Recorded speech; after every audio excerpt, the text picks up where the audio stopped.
जय श्री राम, हर हर महादेव। इस वीडियो में हम जानेंगे कि हम कितना भी नाम जप कर ले, कितना भी पूजा पाठ कर ले, फिर भी हमारा मन हमारे बस में नहीं होता।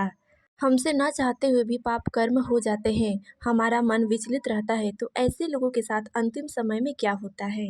भगवान कहते हैं, जो भी साधक पूरे मन से, पूरे चित्त से मेरा नाम जप करता है, पूजा पाठ करता है, भजन साधना करता है तथा पूरे हृदय से अपने आप को मेरे शरण में समर्पित कर देता है, ऐसे भक्तों से अंतिम समय में यानी मृत्यु के समय में अथवा उसके पूरे जीवन काल में कोई भी पाप कर्म हो जाता है या संसार से चित्त नहीं हटा पाता, वह अपने चंचल इंद्रियों के कारण संसार के मोह में उलझा रहता है, तो ऐसे भक्त की मृत्यु के पश्चात नरक नहीं ले जाया जाता है, अपितु उसके संचित भजन प्रभावों के कारण पृथ्वी लोक से स्वर्ग लोक तथा अन्य लोकों में उस जीव को समस्त सुख सुविधा, ऐश्वर्य तथा अन्य संसाधनों से युक्त भोग भोगने को दिया जाता है, जिससे उसे किसी प्रकार का कोई कष्ट न हो तथा उसके जो पाप कर्म जाने अनजाने होते हैं, उससे वह जीव पुनः मनुष्य शरीर पाकर पृथ्वी लोक पर आकर अपने कर्मों के द्वारा अपने पिछले जन्म के पाप कर्मों को कम करता है तथा जो पिछले जन्म में उसकी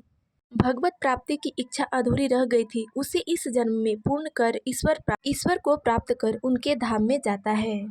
ऐसा इसलिए होता है कि भगवान कहते हैं, भले ही उस जीव से अनजाने में कोई गलती हो गई, लेकिन वह हृदय से हमसे जुड़ना तो चाहता था, वह सच्चे मन से हमें प्राप्त तो करना चाहता था। इसीलिए भगवान जीव के भजन प्रभाव तथा अच्छे कर्मों के कारण उसे स्वर्ग लोक के सभी भोग प्रदान करते हैं तथा जब तक उसकी इच्छा होती है वह स्वर्गलोक में रहता है। जब उसकी इच्छा इन सब भोगों से भर जाती है तथा ईश्वर की याद आती है, तब वह पृथ्वी लोक पर महान भजनानंदी परिवार में जन्म लेकर पुनः भगवान को प्राप्त करने की साधना करता है। स्वर्ग लोक में हम भांति भांति के भोग तो भोग सकते हैं, किंतु वहाँ ईश्वर की भक्ति, उनकी साधना नहीं कर सकते।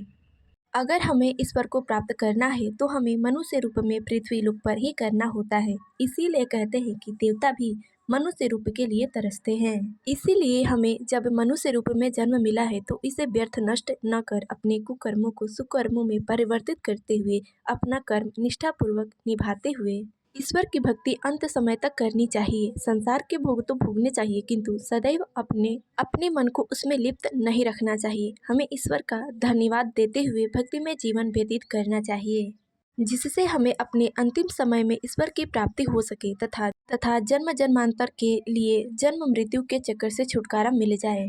तो इस वीडियो में बस इतना ही। मिलता है अगले वीडियो में, तब तक के लिए जय श्री राम, हर हर महादेव।